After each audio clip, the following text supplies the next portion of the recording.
Um, okay, so welcome everyone to the February 2019 installment of the Sustainability Leadership Presentation Series. So thank you everyone for joining us today. A couple of housekeeping items. All attendees are in listen-only mode to prevent any background noises, but you are invited to ask questions and can do so a few ways. So one is to put questions directly into the WebEx chat box. So if you hover over your screen, you should see a speech bubble icon. If you click that, that'll open the chat feature.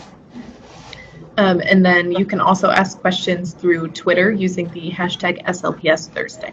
So today we have Carrie Morgan, Sheldon Museum of Art's curator of academic programs, joining us to present on environmental studies students in the Art Museum, a case for interdisciplinary learning. In her role, Carrie manages the museum's education department and liaises with campus partners to connect museum resources with teaching and research. She also contributes to the museum's initiatives and planning as a member of the senior artistic vision team. So I will turn it over to Carrie to let her tell you more about this great project. Great, thank you, Olivia, and thank you to our hosts, the School of Natural Resources here at the University of Nebraska-Lincoln. Thank you for the Joslin Institute and the Speaker Series for inviting me to speak, and my colleague Christine Haney, who is Program Director here for the Environmental Studies program, for inviting me here. I was just speaking with her before we started the setting up for the presentation, and I was thinking how, you know, my talk is about interdisciplinary learning, trying to get people into the museum who might not be working directly with art. And sort of funny, here I am, an art historian and a librarian, you know, stepping into the world of sustainability and environmental issues. So I'm doing my part. So as Olivia said, I'm curator of academic programs at the Sheldon Museum of Art. And my big mandate is to make connections with the University of Nebraska campus, expand our audiences, get people in the doors, and using Sheldon or thinking about Sheldon much like they would the library, critical to the research and teaching mission here at the university. So as the title of my talk indicates, I'm going to speak to you a little bit today about a particular case study or a class that came to visit the Sheldon. It was an environmental studies class. And I guess maybe I should back up and not make the assumption that everybody knows that the Sheldon Museum of Art is the campus art museum here at the University of Nebraska. So I'm going to talk about a class that came from the environmental studies program, and then I want to highlight some of the pedagogical potential of the art museum, with an emphasis, of course, on interdisciplinary learning. And then I have a few other examples of how folks on campus from outside traditional areas are coming to the art museum. So last semester, fall 2018, Sheldon Museum of Art organized a large exhibition around the theme of landscape. And more specifically, our project was considering how artists who work in a variety of media depict natural, built, and imaginary environments as ways to explore the complex relationships humans have with the places they choose to inhabit. And so just a really quick look, this was a big show. It expanded across 2 galleries all across our second level in the building. But just to give you a sampling of what was on display, I'm guessing a lot of you might be familiar with Ansel Adams, prominent American photographer, also a very active environmentalist, known for his beautiful, very detailed black and white photographs of the American West. He grew up on the West Coast. He spent a lot of time in the Golden Gate area, the Sierra, and so he was very committed to Western America, and you see that in his very grand photographs. Before Ansel Adams was photographing in the 19th century, sort of before and concurrent actually with the discovery of photography, painters like Albert Bierstadt, a German-American, were recording images of the American West in particular, but also on the East Coast. The Hudson River School painters were a prominent group that Bierstadt was associated with. Bierstadt himself went on a number of the expeditions and projects, geographical surveys that went out into the West. So the paintings that he produced them in the studio from sketches that he made when he was traveling. They really set the sort of the image or the impression that Americans in the later 19th century and the early decades of the 20th century had of the western parts of America. This was creating the vision for those who hadn't traveled there. Something a little different that was in the show, we had more contemporary works. These are a series of photographs by John Davola from his Isolated Houses series. He too is an artist with roots in California. Most of his subjects kind of focus on the landscape in California. We'll talk a little bit more about these, what's going on here. And it's not just these grand, beautiful vistas, it's the man-made environment, the built environment that was featured in this exhibition. Folks like American photographers Robert Adams and Joe Deal, sort of capturing everyday scenes in a very unromanticized way, and yet still that really crisp, beautiful quality that Ansel Adams captured in his grand photographs. This is another piece. This actually has many sketches. Each one is a separate work that we gridded together to fill a wall. Each sketch is probably about 2 by 3, so this was a pretty good size installation. That black band you see is at the base where the wall meets the floor, so that gives you a sense of how big this was. This is by an artist, Joseph DiGiorgio. He was an American artist. He lived and worked mostly in New York throughout his whole life, and we will revisit him. And then finally, we had works that were really abstract and fun in this exhibition, Approaching Landscape. This is a really fun work by Elizabeth Murray, Wishing for the Farm. This is a large, it's a painting, but it sort of crosses boundaries into sculpture. It's like I said, I think I said a new acquisition for the museum. So this was the first time we got to pull this work out and share it with audiences. So as we were planning this exhibition, Approaching Landscape, I always go into the schedule of courses. I look around at the events calendar, and I try to identify people who I think there's some really nice curricular connections or maybe even co-curricular connections with the theme. And one of those classes that I landed on was an environmental studies orientation. This was a 100-level course, so probably mostly incoming students. And it was being taught, again, by the program coordinator, Christine Haney. So I gave her a cold call, sent her a little information and said, hey, would you be willing to bring your students over here and try out kind of a laboratory class in the art gallery? And she bit, which was really exciting. So Christine came over. I walked through the galleries with her. We had a nice conversation, and we kind of came up with 2 goals or 2 things we wanted to accomplish when she would bring her students over to the museum to go through Approaching Landscape. This first goal was really, she wanted students to think about the changes in perspectives of the environment or the landscape over time. She wanted students to think about how have perspectives changed, how are perspectives different. And the second goal was to explore the different ways we engage with the environment and the many things that influence how we interact with or treat the environment. So these were our 2 goals going into our museum class setting. The class was pretty big. It was about 50 students. So for anyone who has visited Sheldon, we have good-sized galleries, but walking around with a group of 50 students is not the most productive learning environment. So what we did is we broke them up into 2 groups of 25. I brought in my colleague, Abby Groth, an assistant curator of public programming, who's part of the education team at Sheldon. And we decided we were going to run 2 mini workshops that the students in groups of 25 would rotate through. So the first, or I should say Abby's group, my colleague's group, she really focused on that first objective to consider the changes in perspective of the environment.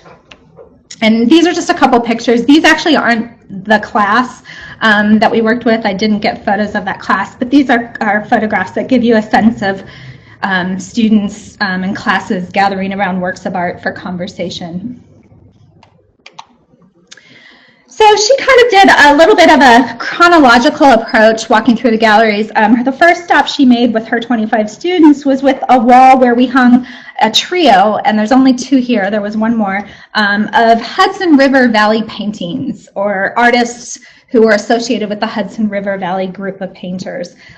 This was a group that kind of worked sort of in that middle third of the 19th century, mostly working around the New York Catskills area, and really producing works or landscape works that were very romantic. It comes out of this romantic tradition. But there was also a real strong nationalistic aspect to their work. They were, one, celebrating the beauty of the American landscape, but two, by focusing on America, they were really trying to separate themselves from European schools of painting.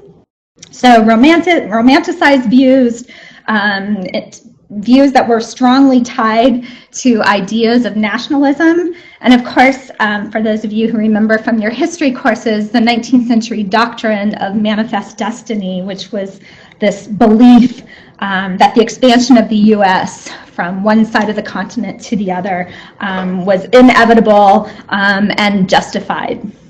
So these Hudson River School painters, when they created these big vistas, these landscapes, beautiful settings, that's sort of tied up into their imagery. The Thomas Cole on the left, this is from the Hudson River area, the Catskills in New York. It's a little bit earlier. If you look really close, kind of in the center foreground, towards the bottom of the painting, there's a little red blob. That is actually a man, a person, so that gives you a sense of, scale. A lot of times these works didn't have people, and the students talked about this. They talked about that there wasn't really a great presence of man in these images. There are no man-made structures. There isn't a person in the Bierstadt on the right. And in fact, the Bierstadt has been a treasure at Sheldon for many years, and we bring a lot of LPS, Lincoln Public School students in, and the story we like to point out to them is, if you look really closely in the foreground, there's a rock in the river, and if you move your eyes just a little bit to the left, there's a little bit of a ghost figure. There originally was a deer or a stag that Bierstadt painted just in the shallows of the river there that he decided ultimately to take out and paint over. So you might not be able to see it in a reproduction, but when you look closely at the real painting, you can see it. But again, no sign of man or fauna or structures, just a real celebration of the landscape. But also maybe you'll notice there are some craggy fallen trees that might suggest some changes in the natural landscape. So these were the kinds of conversations or the kinds of ideas that Abby shared with the students when they were in front of this. And again, like I said, they picked up on this idea that these were sort of, this is how a lot of people living in the East understood the American landscape, particularly the American West. She then took them to some 20th century American photography, landscape photography, that built on that tradition. We already kind of looked at the Ansel Adams from the Grand Teton National Park, and that image really sort of echoes a lot of what Cole and Bierstadt were doing with this really grand view. Ansel Adams had a long association with the Sierra Club, and in many ways his imagery became symbols or icons of the American West, much like in the earlier century, previous century, Bierstadt's works represented the American West.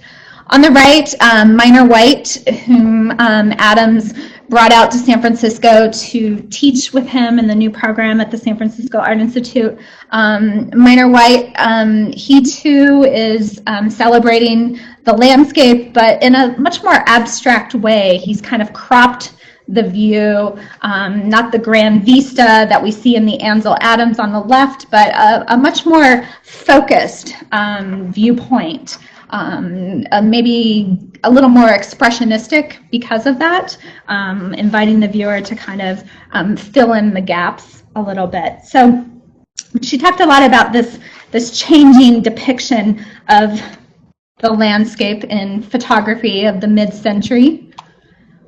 And then she took him to a grouping that looked like this. These are obviously images of the man-made landscape, or the built landscape.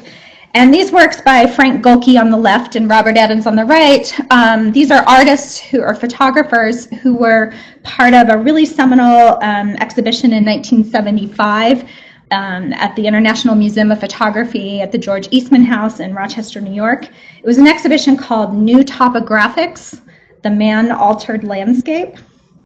And these were artists or photographers who were really moving away from that transcendental natural vista that we saw in the Hudson River Valley and the Ansel Adams. They sort of got rid of that and presented these very unromanticized views of stark industrial landscapes, suburban sprawl, and those everyday scenes that we might not give a second glance to. So they talked a little bit about, they had a nice conversation about man's marks on the landscape. I think the aerial view of the Tulsa, Oklahoma freeways was really stimulating. I think students were sort of intrigued by the patterning of something that didn't really seem so beautiful. And the fourth stop that she made with her group of 25 was with this series, John DeBola's Isolated House series, and each one of these he gives a title of simply the latitude, longitude. So there's a whole list of those. DeBola's work focuses on sort of the outer edges of suburban sprawl. He went out about 155 miles outside of the city center of Los Angeles, where he's mostly based, and he was really interested in this periphery experience. A lot of people describe his works as these houses that he took that are out in the desert without communities surrounding them, look almost like toys, like they don't belong, and yet he's made them the center or the subject of his photographs. So he's asking some questions about why they're there and the value. Students, I think, were particularly drawn to this group. They offered a lot of insightful comments, but one thing I think they were struggling with is they were seeing a sense of loneliness and despair in these works of the desert, but they were also seeing the beauty, how the colors of the house matched the colors of the sky or the sunsets. So a lot of our conversations were about how artists go about aestheticizing the landscape or presenting the landscape. Sometimes they're recording like a documentarian. Sometimes they're being very conceptual to explore other ideas. And sometimes they're trying to draw attention to something beautiful or unusual. So these were really wonderful conversations that students, environmental studies students, got to have in front of works of art. The other workshop that we were running concurrently and that all the students went through is a workshop that I led.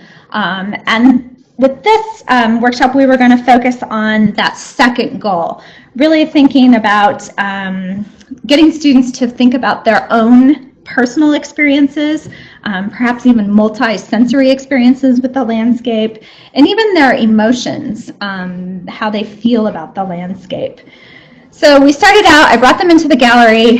They all had sketch pads and a pencil, and I asked them simply, in a couple minutes, sketch a landscape that's special to you. Or when I say the word landscape, what comes to mind? So they all quickly sketched, a few moans because they felt like we weren't artists, and I assured them that was okay. They weren't going to be graded on the quality of their sketches. So they sketched, and then after they kind of finished that up, I had everybody present their sketch. We were kind of standing in a circle, had everybody present their sketch, and we all looked around and we talked about how there were some similarities across all of them. Many of them did scenes of nature, mountains, trees, lakes, cabins. Many of them depicted their landscape in a very traditional way, horizontally oriented, a horizon line, so you knew the sky was up, the ground was on the bottom. Not many people put in people or animals. There were some structures and a few urban landscapes.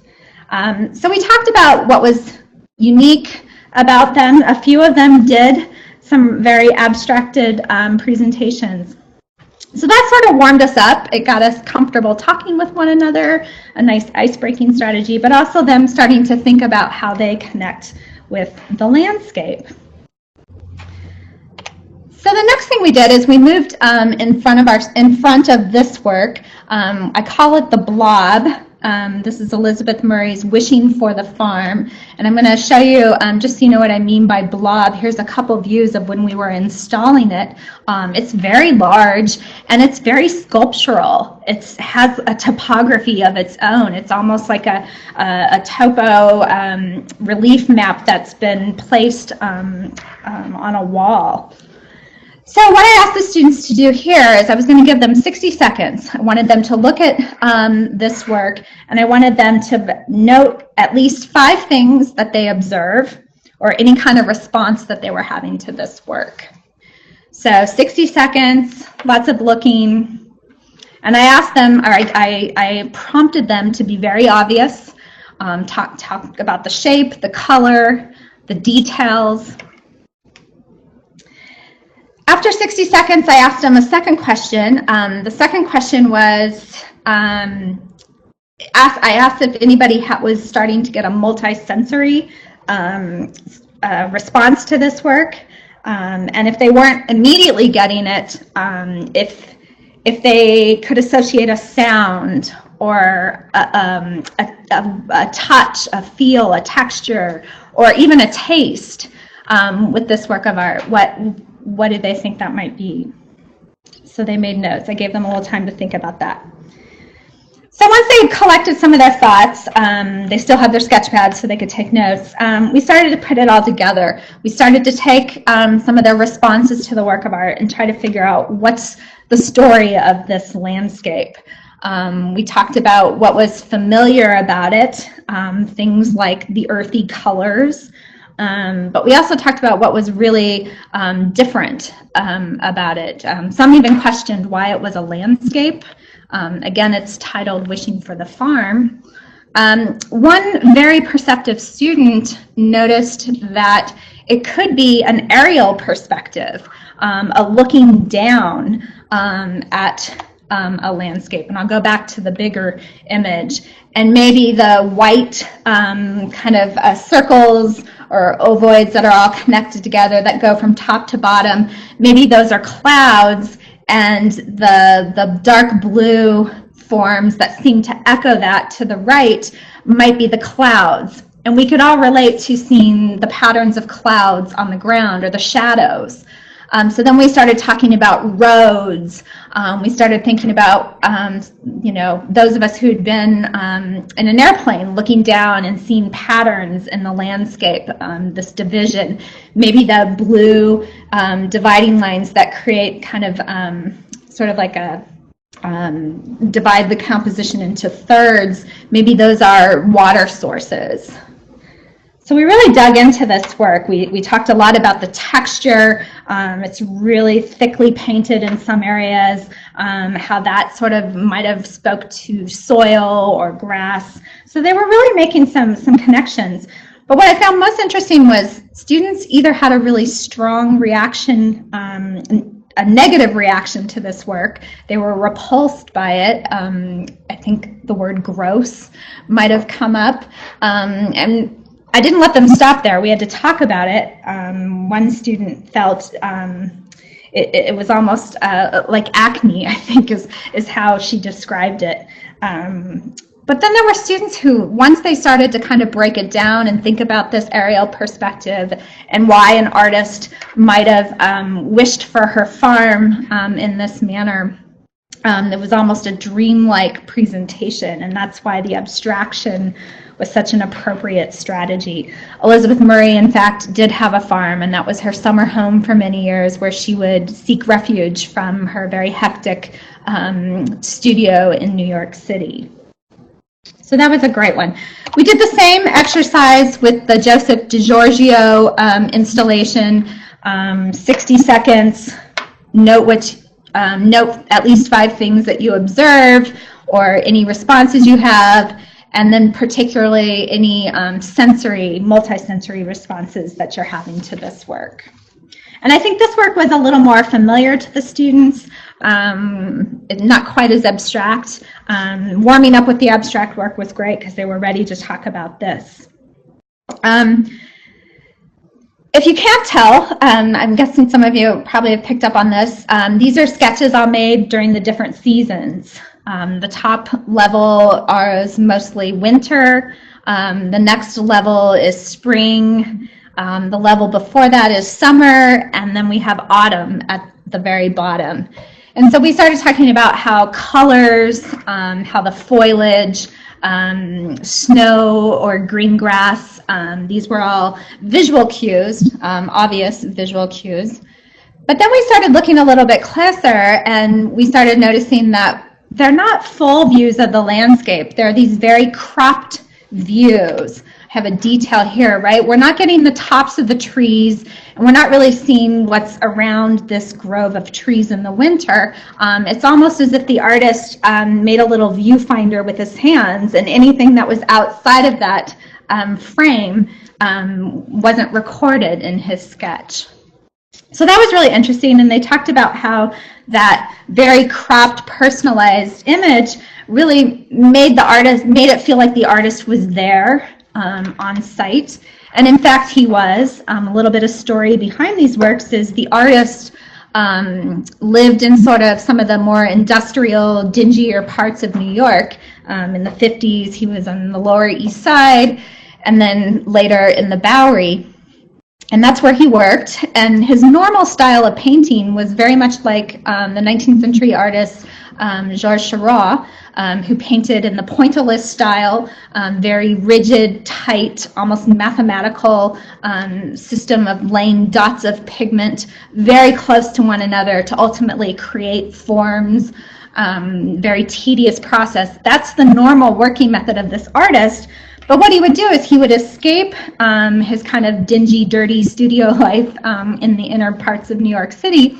He would hop on the train, go out to Brooklyn, and he would go sketching in Prospect Park, one of the early parks designed by Olmsted and Vaux.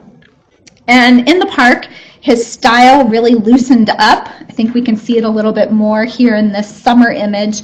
It's still little marks, but the marks get a little freer. These are all done in a pastel.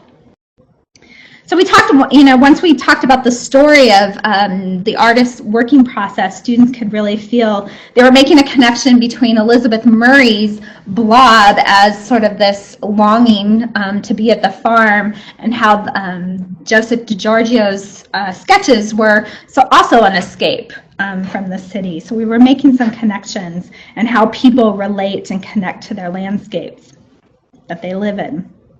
Then we sort of wrapped up the session thinking about how when we have personal connections to a particular place or a landscape, these are usually the things we care deeply about, things that we may want to share with others, things we want to protect. So that was a way to come back to some of the conversations around sustainability in the environmental studies curriculum.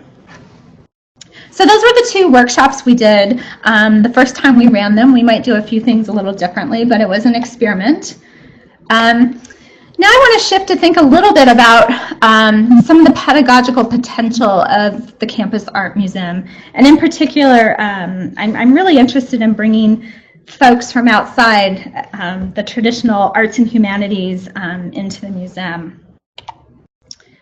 This first one, whoops, I don't know if you guys can see it. It says slow looking. I think our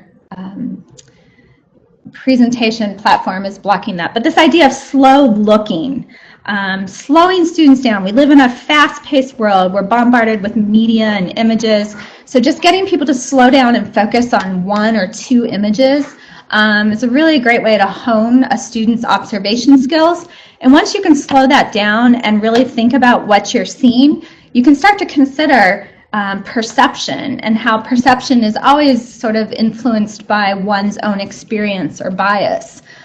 So if your goal is to communicate with somebody, you need to be very clear about what you're seeing.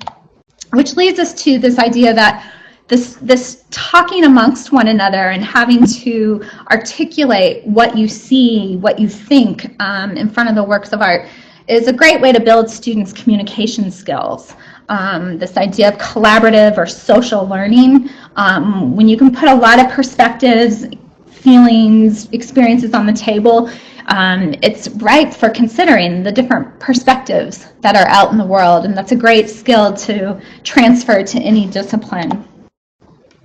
This idea of experiential learning, getting students out of the classroom, out of the lecture hall, out of the lab, into a foreign space, a new space, and really making connections with what goes on in the classroom, but in this new place. People are walking around, they're standing, they're sitting, they're active, they're sketching. It really helps them connect emotionally to their learning experience, and it also helps to build some relevance to otherwise very abstract kind of lecture-based courses. The museum is great for building skills of synthesis and analysis. This is especially where the interdisciplinary learning comes about. Students can take what they know from the classroom, they can bring what they know from their life experience, and now they're in this whole new setting of the art museum looking at works of art, and they can bring it all together to forge some new ideas. They can think critically, creatively, and I think most important, what we see in the museum is, especially with students who aren't familiar with the arts, is we see them grapple with uncertainty or ambiguity. I don't think students are particularly comfortable with that. They want to know the answer. They want to, do well on the test. So what do they need to know? But when it's a little more open-ended, that really forces them to think in different ways. And so ultimately, the Art Museum is a great place where students can create new knowledge or develop different kinds of learning dispositions, really opening up their minds to new ways of learning and bringing in data. So that's my pitch for the pedagogical potential of the Campus Art Museum. I wanted to quickly share just a couple other case studies we've had. This was a class just this semester, so moving away from our landscape exhibition, this was a landscape architecture class. It was a third-year design studio where the program, students were being asked to do an intervention in a national park. And they began the semester by studying the history of the American national parks. And then just a couple weeks ago, they came over to Sheldon, and we pulled from storage some works of art by artists of national parks. And we sat down. These weren't works on display. They got to look at them very close. Can't touch, but you can get a little bit closer. And it's a much different experience than seeing them in a curated project on the wall. And we were talking a lot about how artists depicted the landscape on top of their connection to the national park topics. We talked a lot, for instance, this painting by Berger Sampson, a Swiss-American artist, who brought in this very aestheticized, impressionistic style to depicting Rocky Mountain National Park. So through color, the luminous quality or the rendering of light by his color choice and his very quickly applied paint, very thickly applied brush strokes. It was a beautifying or particular way to present and aestheticize this view. The students were really taken with this work. This work is actually a really small work. It's about 5 by 4 inches. It's a daguerreotype, which was really the first form of photography invented 1839, 1840. And what it is it's an image on a mirrored surface. It's a metal plate. I won't go into trying to describe what a daguerreotype is. I put a YouTube video to the artist speaking about his process. But it's a very historical process. And Ben Don is a Vietnamese-born photographer who immigrated to the United States. And so he's playing with a lot of things here. One, he's playing on this long connection of photography and the American West. This is a scene from Yosemite, or image from Yosemite. So he's kind of playing on that idea. He himself is not a natural-born American, so there's a little bit of exploration of identity, sort of wanting to connect through a classic, iconic image of the American landscape. And because it has this mirrored surface, when you look at this, you actually see your reflection.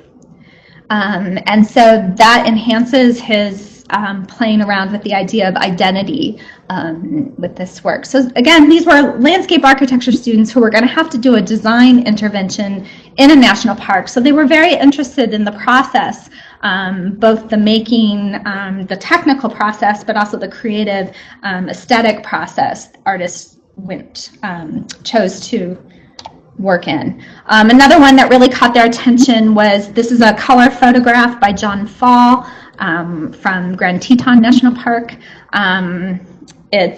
John Fall did a whole series of work called Altered Landscapes.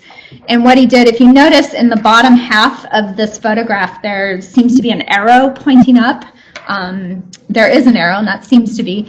He would put objects like string, or he would put wire, or he would set out sort of industrial objects within a natural landscape. And he's kind of manipulating our experience of a two-dimensional and a three-dimensional space in the image.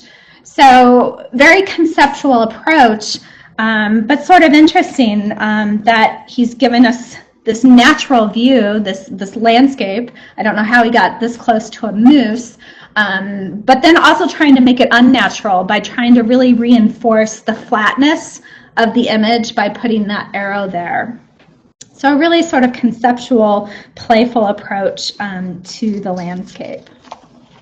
And then finally, this photograph I just think is pretty fascinating if you really think about what's going on here. The photographer, Tom Patton, works in this very snapshot kind of style.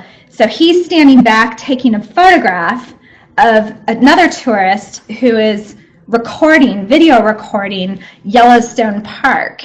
And there's sort of an irony here that the two people that this image implies, neither of them are truly looking at the landscape. They're looking through a lens. So he explores ideas of representation through photographs like this. He's a professor at CSU Chico. So the design studio came. They have gone back to the studio and now are working on their interventions. Here I wanted to just share, these are on the Sheldon's website, and if you're interested you can go visit. I put the URL up. These are short little video case studies that I've been working with some colleagues to produce. They're really to give me something to point to when I work with faculty to show how different classes and faculty are using Sheldon in their classes. I was going to play a video, but I think we're pushing time, so I think I'm going to not play one. Okay, Olivia? Sorry, Olivia's behind the scenes running this. But I encourage you to check it out.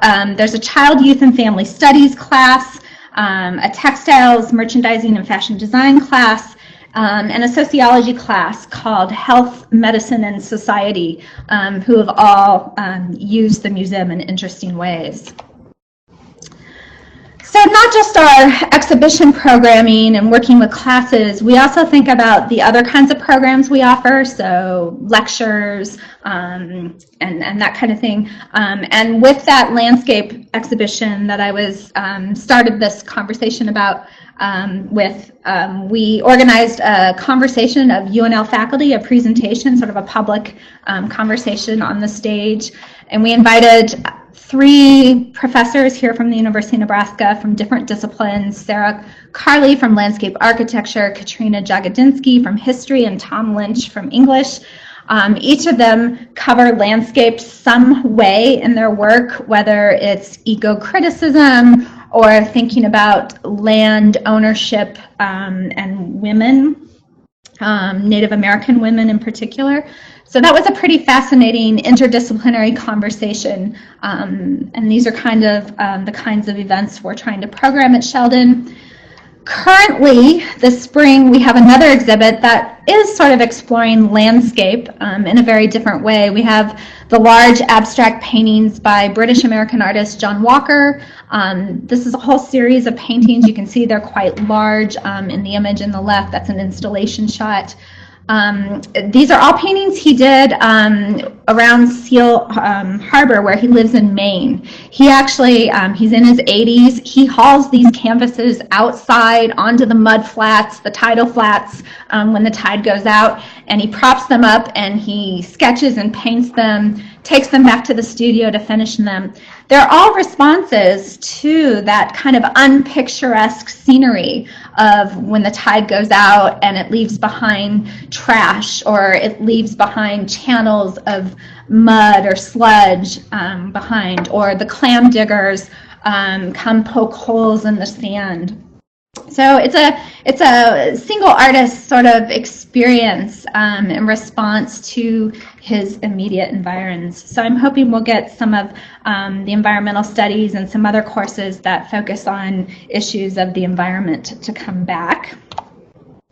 So we're continuing again to program our galleries and events to appeal to a cross-disciplinary audience.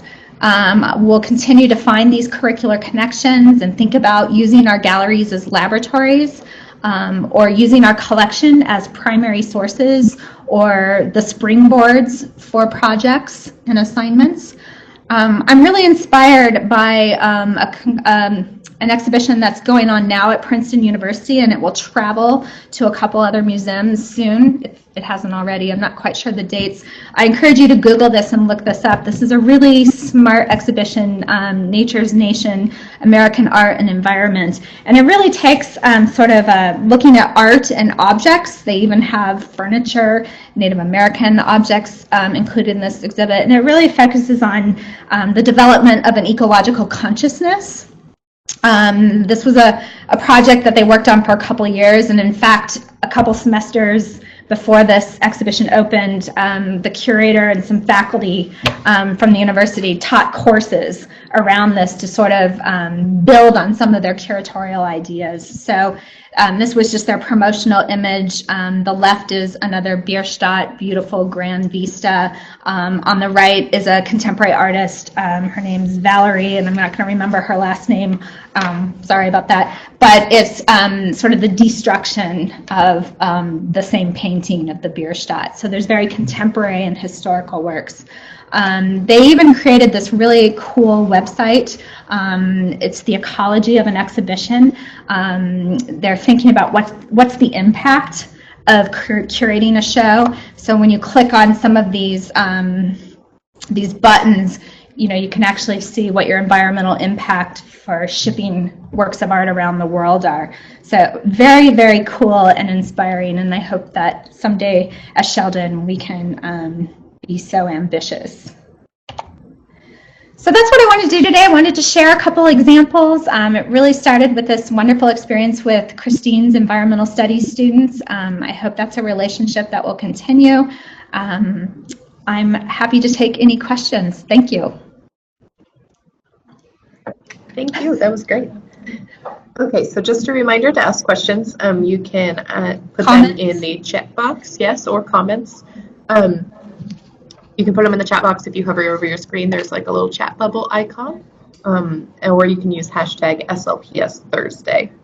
So if there are any in person, we can start with those. You might have to repeat it though.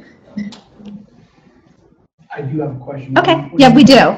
When you had them look at the two groups from environmental studies came, they looked at one and then they looked at another and then you swapped. Uh-huh. Did you notice was there any difference between the observations of the second group versus the first group, because they're now used to they got into the mode, I guess. Yeah, so I'll just repeat that for everybody out in the virtual world. The question was, when we did the workshops and we rotated the groups, did we notice as groups entered their second workshop if they were more engaged or warmed up to, or they saw things differently because of their first experience? Were they seeing things differently, or their perception had changed? I'm not sure there was a huge shift, but that is common, and I have noticed it to greater degrees with other classes. But I do think that once students, sometimes they're a little intimidated at first, so it takes a while to warm up.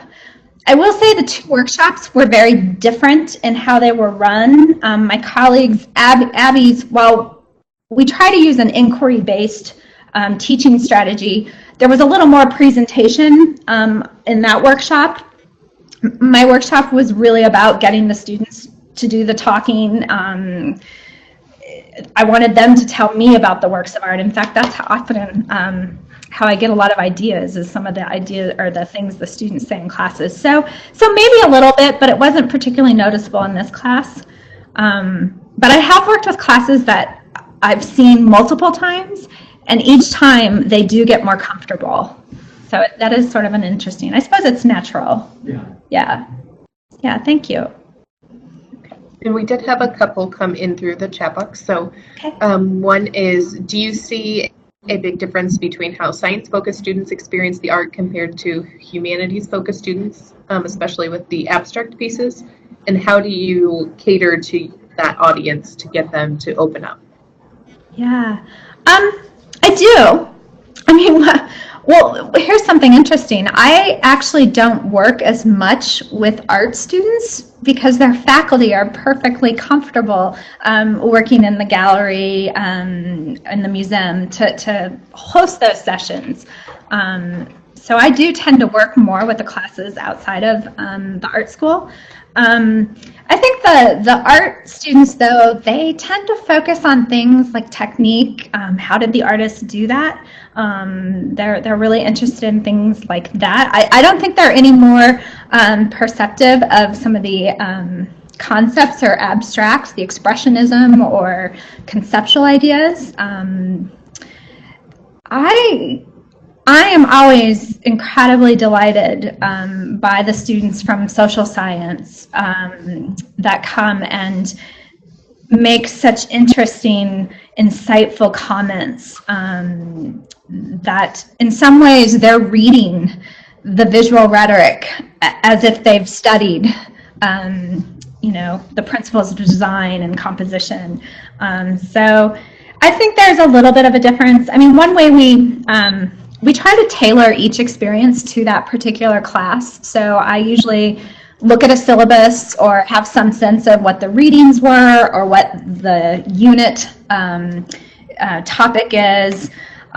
This is my favorite part of my job because I'm constantly immersing myself into these classes and doing kind of quick studies of, Sociology 101 or Political Science 101. So we try to bring in some of those terminology that they're using in their classroom. I invite faculty to participate in these conversations, so there's some continuity and connections. So that's kind of how we approach it. We don't always make connections on the content, right? An environmental studies group could come over and look at works that weren't in an exhibition about landscape or the environment, right? We could come up with other ways to approach that. So hope that answers your question. Yeah, thank you. Okay, another one is, how can educators in other communities and possibly smaller communities expand the experience of their students with the landscape? Well, in particular, if you're speaking about expanding it with art, recently, Sheldon Museum of Art has digitized its collection. So if you would go to our website and you can search the collection, that's great. The second phase of this project is to add more content about the works and the artists. So that's forthcoming. But you could integrate digital images or encourage your students to find those images, have digital projects or assignments. So I think the visual imagery can be incorporated outside of the museum walls. Thank you. Okay, and then another one is, has the interdisciplinary learning resulted in art projects in environmental studies or resulted in students being engaged more in both disciplines by having an interdisciplinary assignment? And maybe that's a question for both you and Dave. Yeah, well, maybe Dave can speak to this. I wish Christine was still here. She had to leave a little bit early. I don't know if they actually did sort of visual projects. This is the first I've heard of it, so I don't have any idea what the outcome was. This was her show, so I don't really know what happened. Okay. I think it'd be great, and there's a lot of case literature that's coming out from programs like I'm running, academic programmings and campus art museums, where people are sharing assignments, they're sharing their interactions, how to build collaborations with faculty, how to find synergy, how to make the art museum relevant to a discipline like environmental studies or sociology and whatnot. So I think there's a lot of potential to expand that. Great, thank you. Okay, so it looks like that's all the questions we have. So this presentation has been recorded and it'll be up on our website in 1 to 2 weeks at www.cccneb.edu/slps. And that's where you can also find all of our past presentations. So the next presentation will be Thursday, March 7th, and will be hosted by Hastings College Student Environmental Action Coalition. So thank you so much for that presentation, Carrie. It was really great. It reminded me how little I know about art, so I probably would have been one of the quiet ones if I was in that. But you don't need to know about art to come to the art museum. I will have to come sometime. So please do. Thank you very much. Yeah, thank you again. Yep. Have a great day. Thanks. Stay warm, everybody. You too. So I have another question.